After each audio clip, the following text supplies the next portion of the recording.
Good morning. Nice to see you. Thanks very much for coming. Thank you. This do for you down here? That'll be great. Okay. Thank you very much indeed. So, Sir John, thank you very much for agreeing to this in the first place. This is great that you're going to answer a few questions for us. It's very nice to come along. Yeah. Thank you. With the role that we have with X-Forces Enterprise, we're obviously helping people set up in self-employment, search their own career path, if you will. And one of the questions they always have is around work-life balance. Balancing that time with the family and the time with the business. How did you manage that? Probably badly, I think, is the answer to that. I mean, my dear late wife was often complaining. I think one of the things that quite telling looking back, she said, you probably should have spent more time with the children.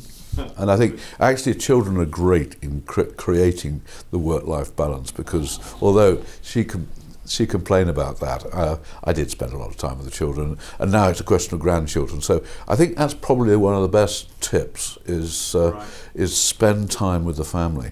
But it's also pretty good to have at least one leisure pursuit, whether it's playing some sort of sport or whatever it is, something. Yeah. But I think you can't do it like, it's not a process. Right. You've got to enjoy everything. And it might be that you're one of those people who enjoys work rather more than others. So don't feel guilty about that. Yeah. I mean, it's if work is, like for me, the work is also my hobby. Yeah. Actually, that's a very good thing. Yeah. No. I like that. There's a couple of things to pick out from that for me. That children give you some sort of routine, don't they? So in some aspects, having that routine that you can tap into. Well, you've got to be there for the bedtime stories, and and particularly, there are weekend routines for because I mean, all right, the children very often are they're at school, but during the weekend you need to spend time with the kids, and in the end you find that actually you don't go off and play football, you go and watch them play football. And that can quite often be more stressful as well. Oh God, yeah. So you've obviously worked for the family business, owned the family business, and worked for the family business for a long time, and had many challenges, I assume, along those or during those years. What's the one thing that stuck out for you as sort of the biggest challenge in being an entrepreneur? Well, there are also loads of moments. I mean, I went through a time when it wasn't a family business, and quite dramatic, traumatic in fact, in that there was a boardroom bust up, and the rest of the board voted my father out as chairman, which so by 7 votes to 2. So suddenly what I thought was going to be a career for life had disappeared, or I thought it had. So that was quite challenging in a way, and I was very lucky that I got the chance of getting back. And through a whole process, I not only got the job of running the business for the group that took us over, but then I got the chance of buying the business back. And then probably the most challenging thing is when I realised actually it wasn't working that well. And that's when I had a period of quite severe stress and depression, and another story, but happens to a lot of people, and that's something you should talk about, and if it happens to you. But then I had to come to the decision of selling the shoe shops, which was my great-grandfather's original business that he started. And that was probably the most difficult moment of the lot, because it wasn't just a question of selling what the family had created, it was more having to tell the people who were working for that business that I'd sold it to someone else, which actually was almost certainly going to say for some of them they're going to lose their jobs. And that was horrible, but that was difficult. But there have been loads of other moments along the way. And, I take the piece that you mentioned, the stressful times, the pressured times. It's good to talk. You've got to have those sounding boards. You've got to have those releases. I've had quite bad times with that, and and at the beginning, when it first happened, you didn't talk about it. That was in the 1980s, but I wasn't going to get away with that with my wife. She noticed the change, and Right.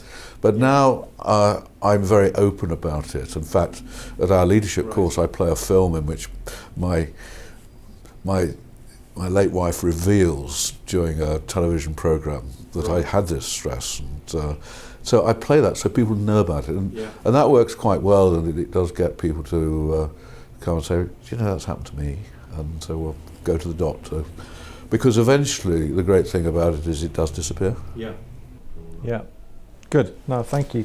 And you've mentioned in your previous answer about the journey in terms of selling the business, buying the business back, selling off the shoe part of the business. What about the legacy that you now see for Timpson and the businesses that you have? What's the legacy that you? Well, where does it go next? You see,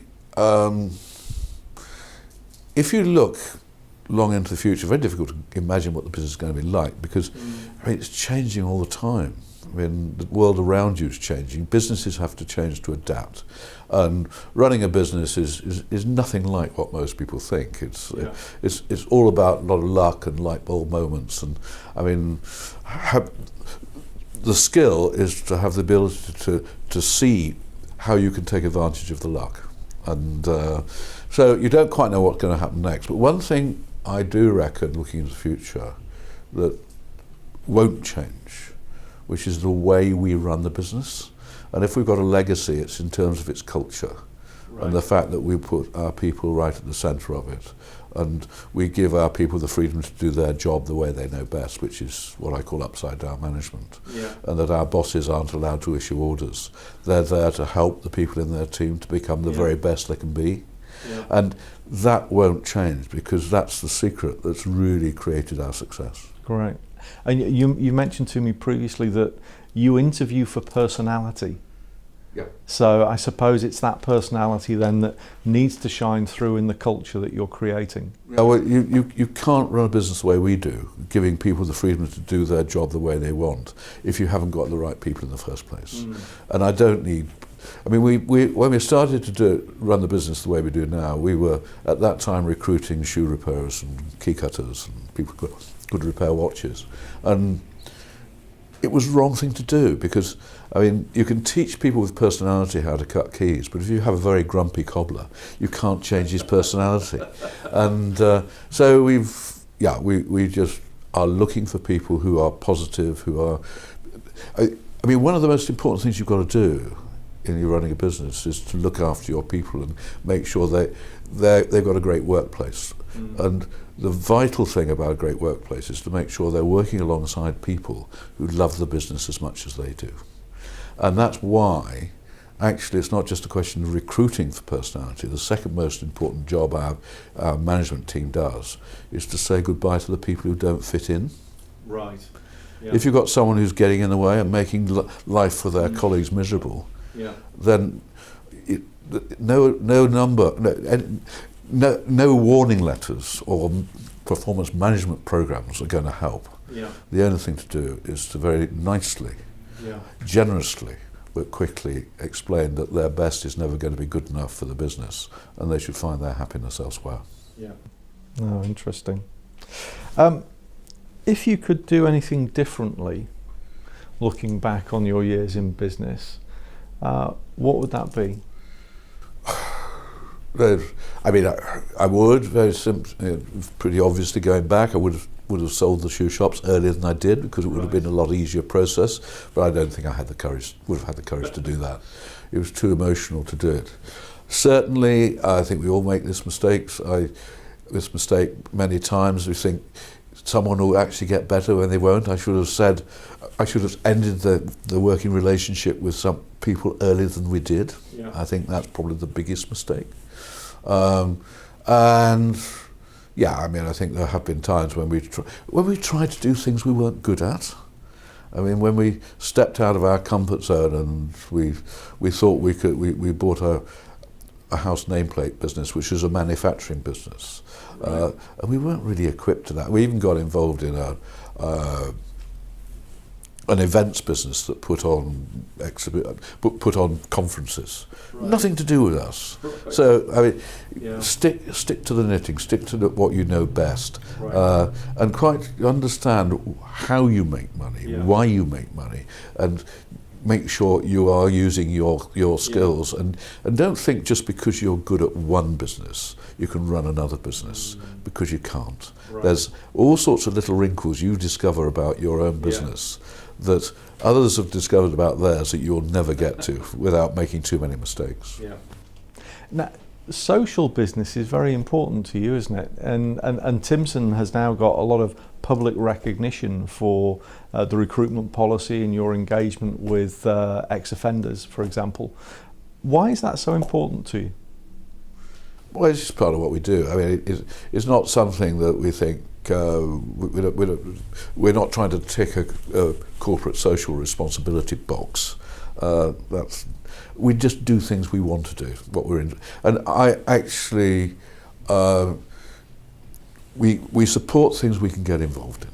And we've developed a scheme for employing ex-offenders, and I do a lot of work with, because my late wife and I fostered a lot of children, adopted 2 children. We started to understand about the difficulties that a lot of children have when they're brought up in the care system, and the attachment problems they have, and the need to explain to other people, particularly adoptive parents and foster carers, but also people in school. Actually extends beyond that. It extends to the judges, the magistrates, people working in prison. They should understand why a lot of these people behave the way they do, and that what their behaviour is a form of communication, because they haven't had the best start in life. They haven't had a carer who's given them the love and bonding they need early on. Yeah. They go through life lacking in self-esteem, not trusting other people, not trusting the world, and that comes out. And unless you understand that, you don't know how to look after them. No.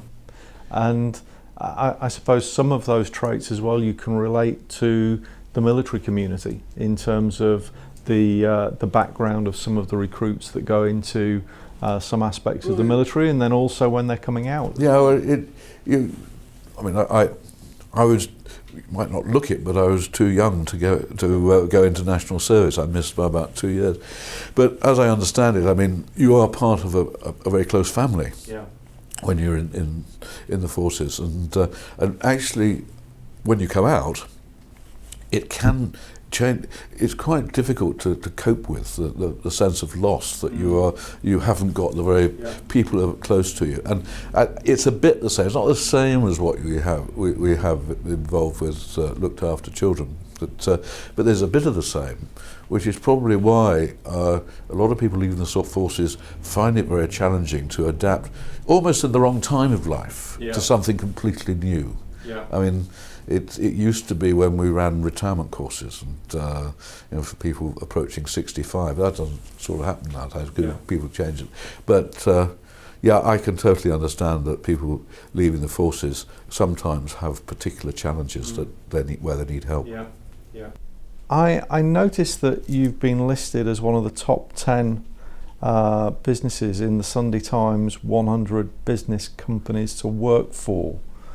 What did that mean? How many times have you won that or been there, and what does that mean to you? It's amazing how the media repeats things and keeps repeating things until they believe they're true. And the truth is that we've never won it. We actually were in there, and we were third the very first year when there were only 50 companies involved. And people were amazed that this shoe repairer could be in there. And the next 2 years we were in the top 10, and we came second in some European thing there. And then we discovered that the way you get there is that forms are filled in by a number of your colleagues, and it's all based on what they say. And we discovered that our colleagues hated filling in these forms.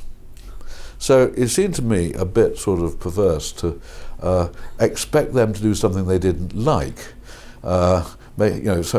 giving them a misery just to be on something that says we're great at looking after our people. So we stopped entering. So we've never been in it for years and years and years. But actually, I think I mean, the fact that lots of people try to copy some of the things we do suggests that if it was done properly enough, people who like filling the forms, I think we'd still be up there. As somebody who has been successful in business, successful business owner, what's the advice that you would give to somebody who is starting out on this journey?